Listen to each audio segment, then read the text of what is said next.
জীবনে ওই মানুষটাকে ধরে রাখো যে তোমার সাথে থাকতে চায়, আর ওই মানুষটাকে আটকে রেখো না যে থাকতে চায় না। আটকে রেখে তুমি কিছু সময় থাকতে পারলেও সারা জীবন পারবে না।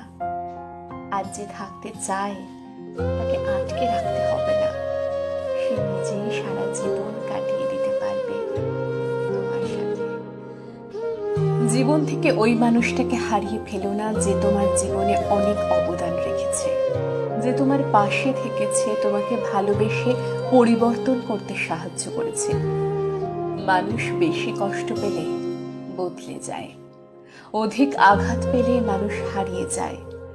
পাগলের মতো প্রচন্ড ভালোবাসার মানুষটাও হারিয়ে যেতে পারে তোমার আঘাতের কারণে, তোমার থেকে কষ্ট পাওয়ার কারণে। প্রচন্ড কেয়ার করা মানুষটাও একদিন চুপ হয়ে যেতে পারে তোমারই করা অবহেলার কারণে।